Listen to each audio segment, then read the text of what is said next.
Hey guys, welcome back. അപ്പോൾ ഇന്ന് എൻ്റെ കൂടെ ഉള്ള 2014 മോഡലൊരു നീറ്റ്ലി മോഡിഫൈഡ് ഫോൾക്സ്വാഗൺ വെന്റോ ആണ്. ഇതാണ് നമ്മുടെ വണ്ടി. നിങ്ങൾക്ക് കാണുമ്പോൾ മനസ്സിലാവും അത്യാവശ്യം നൈസായിട്ട് മോഡിഫൈ ചെയ്ത ഒരു വണ്ടിയാണ്. അപ്പോൾ ഈ ഒരു വണ്ടിയുടെ വിശേഷങ്ങൾ നമ്മൾ ഇന്നത്തെ വീഡിയോ. അപ്പം താമസിക്കേണ്ട, നമുക്ക് നേരെ വീഡിയോയിലോട്ട് പോകാം. ഗൈസ്, അപ്പോൾ നമ്മുടെ വണ്ടിയുടെ ഓണം, അതേപോലെ നമ്മുടെ വണ്ടി ഇവിടെ ഉണ്ട്.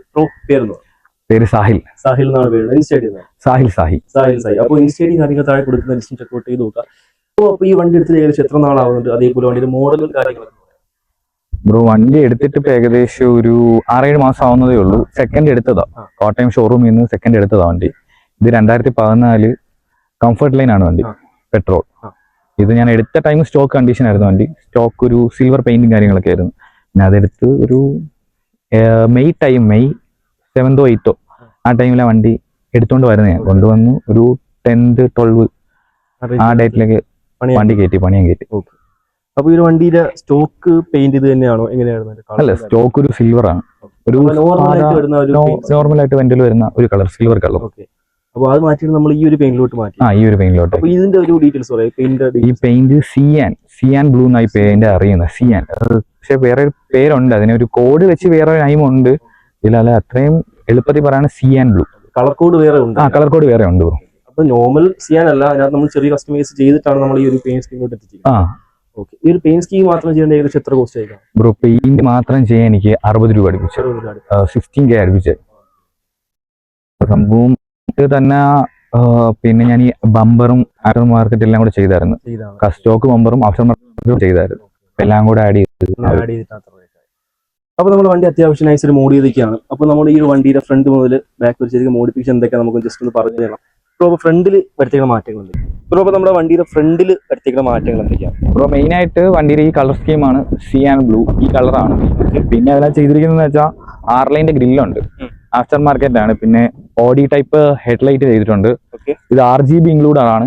പിന്നെ WRC ബമ്പർ, ഇതൊക്കെ ഫ്രണ്ടിൽ ഇപ്പൊ എത്ര ചെയ്തിരിക്കുന്നത്. മെയിനായിട്ട് ചെയ്യുന്ന മാറ്റങ്ങൾ ഇതൊക്കെ തന്നെയാണല്ലേ? ഇതൊക്കെയാണ് ഇതിന്റെ മാറ്റം. നമ്മുടെ ഹെഡ്ലൈറ്റിന്റെ കോസ്റ്റ് എത്ര ആയി കാണും ബ്രോ? ഹെഡ്ലൈറ്റ് ഇത് RGB ഉൾപ്പെടെ ആയതുകൊണ്ട് എനിക്ക് കോസ്റ്റ് 25,500 സംതിങ് ആയി. ഇത് ഞാൻ കോയമ്പത്തൂരിൽ നിന്ന് എടുക്കുകയും ചെയ്യുന്നത്. പിന്നെ ആർലൈനൊക്കെ നമ്മൾ വേറെ ഒരു ഡെൽറ്റ ഷോപ്പിൽ നിന്നുണ്ടായി, ഓൺലൈൻ ഷോപ്പിൽ നിന്ന് എടുത്തതാണ് ഈ ഗ്രില്ലും കാര്യങ്ങളെല്ലാം. WRC ബമ്പർ നമ്മളെ ഇവോ ബിൽസ് എടുത്തതാ, കൊല്ലത്തുള്ള. നമ്മുടെ ഈ ഒരു ഹെഡ്ലൈറ്റിന്റെ വർക്ക് നമ്മൾ RGB സെപ്പറേറ്റ് ചെയ്തതല്ലേ? അല്ലല്ല, ഇൻക്ലൂഡഡ് RGB ആണ്. ആഫ്റ്റർ മാർക്കറ്റ് കിട്ടിയപ്പോഴേ RGB ചെയ്തു തന്നെ.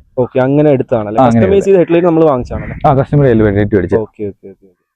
നമ്മുടെ ഈ ഒരു പെയിന്റ് വർക്കും അതേപോലെ ഈ ഒരു ഹെഡ്ലൈറ്റും ഈ ഒരു ബമ്പറും കാര്യങ്ങളും തന്നെയാണ് നമ്മുടെ വണ്ടിയുടെ ഫ്രണ്ടിൽ വരുത്തിയ മെയിൻ ആയിട്ടുള്ള മാറ്റങ്ങൾ അല്ലേ? ഇതൊക്കെയാണ് മെയിൻ ആയിട്ട് മാറ്റങ്ങൾ.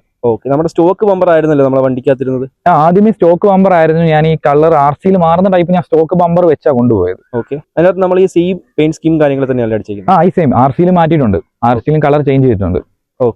പിന്നെ അതേപോലെ നമ്മൾ bumper dual tone paint scheme കൊടുത്തിരിക്കുന്നത്. അതെ, ബ്ലാക്കും ഒരു ഗ്ലോസി ബ്ലാക്കും സിയാൻ ബ്ലൂവും കൂടെ ഒരു മിക്സർ ആയിട്ടുള്ള അങ്ങനത്തെ ഒരു പെയിന്റ് ജോബാണ് നമ്മുടെ വണ്ടിയുടെ ഫ്രണ്ടിൽ കൊടുത്തിരിക്കുന്നത്. അപ്പം ഇതൊക്കെ തന്നെയാണ് നമ്മുടെ ഫ്രണ്ടിൽ എടുത്തേക്കുന്ന മാറ്റം. അതേപോലെ ഈ ഒരു ബമ്പറിനെ ഏകദേശം എത്ര കോസ്റ്റ് ആയി കാണുമ്പോൾ ബ്രോ? ഇത് ഫൈബർ ബമ്പർ ആണ്. ഇത് ഞാൻ എടുത്ത ഏകദേശം 9 അടുപ്പിച്ചുണ്ട്, 9K അടുപ്പിച്ചുണ്ട്. ഫ്രണ്ട് ഫൈബർ ബമ്പർ എടുത്ത് ചെയ്യുക, പെയിന്റും എല്ലാം ചെയ്തതാ. അൺപെയിന്റഡ് ബമ്പർ എടുത്ത് നമ്മൾ വർക്ക് ചെയ്താണല്ലേ?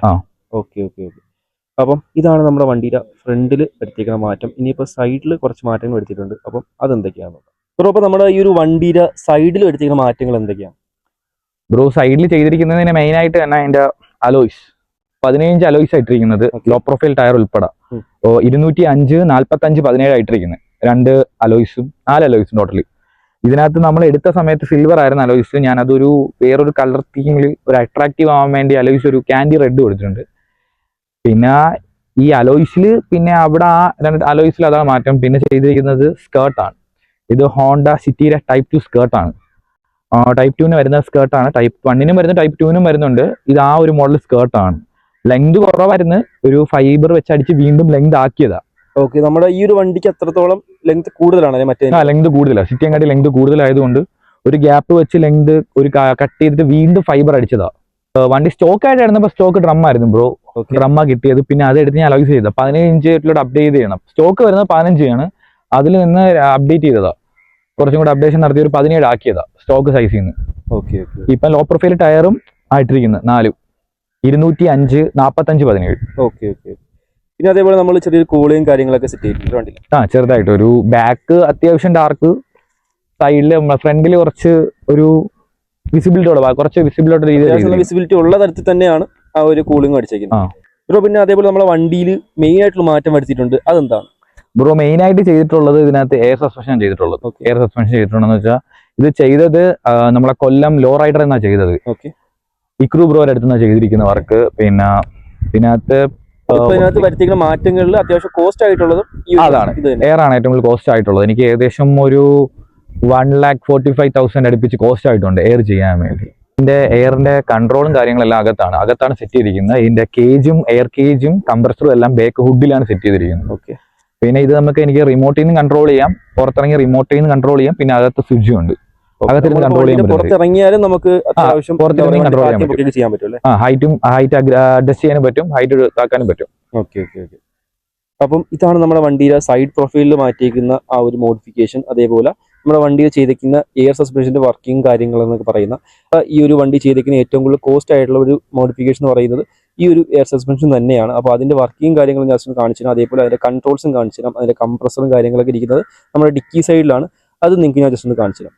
അപ്പം ഇത്രയൊക്കെ തന്നെയാണ് നമ്മുടെ വണ്ടിയുടെ സൈഡ് പ്രൊഫൈൽ എടുത്തിരിക്കുന്ന മാറ്റങ്ങൾ. ഇനി നമുക്ക് പുറകിലോട്ട് പോകാം, പുറകിലെ മാറ്റങ്ങൾ എന്തൊക്കെയാണ് അപ്പോൾ നമ്മുടെ വണ്ടിയുടെ പുറകിൽ എടുത്തിരിക്കുന്ന മാറ്റങ്ങൾ എന്തൊക്കെയാണ് ബ്രോ? ഇതിനകത്ത് മെയിൻ ആയിട്ട് ചെയ്തിരിക്കുന്നതെന്ന് വെച്ചാൽ ബാക്ക് അക്കോർഡിന്റെ സ്കേർട്ടാ ചെയ്തിരിക്കുന്നത്.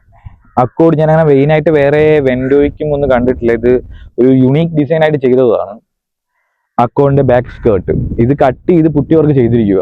നമ്മുടെ സ്റ്റോക്ക് ബമ്പറിൽ തന്നെ ആഡ് ചെയ്തിരിക്കുക. സ്റ്റോക്ക് ബമ്പറിൽ തന്നെ ആഡ് ചെയ്തിരിക്കുക. സ്റ്റോക്ക് ബമ്പർ ഇവിടം വരെ ഏകദേശം നിൽക്കുന്നുണ്ട്. അവിടെ നിന്ന് ബാക്കി ഇത്രയും ഭാഗം ചെയ്തിരിക്കുക.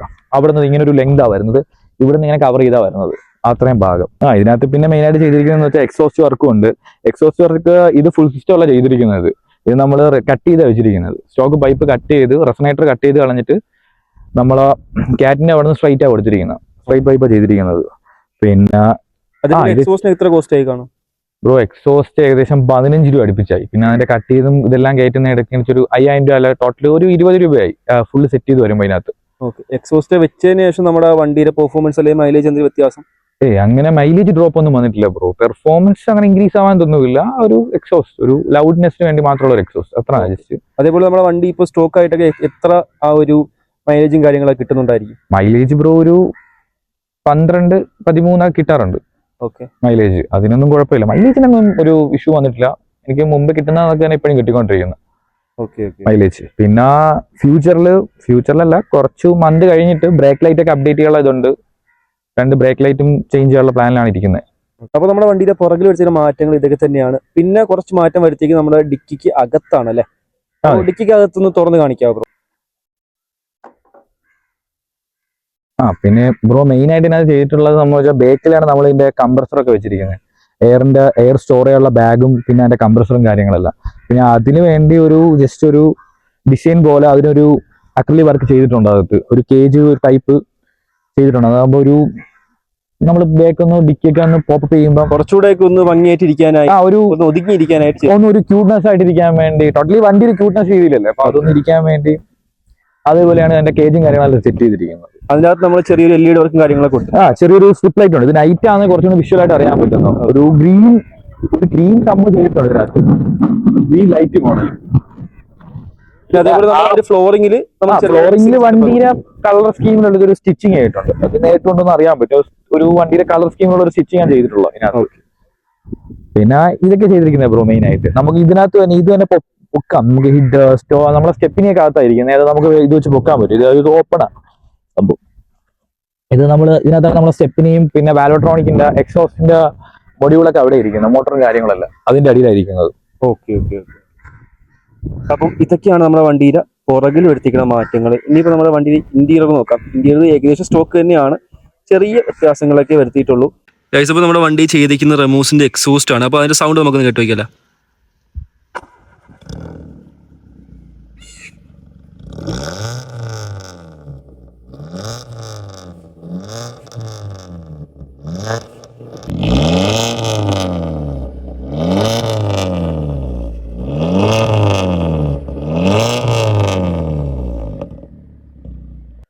ഇപ്പോൾ നമ്മുടെ വണ്ടിയുടെ ഇന്റീരിയറിൽ വരുത്തിക്കുന്ന മാറ്റങ്ങൾ എന്തൊക്കെയാണ് ബ്രോ? ഇന്റീരിയർ ചെയ്തിട്ടുള്ളത് നമ്മളെ എയറിന്റെ കേജാണ്. ഇതെന്ന് വെച്ചാൽ ഇതിന്റെ എയറിന്റെ അകത്തിരിക്കുന്ന മൊഡ്യൂളാണ്.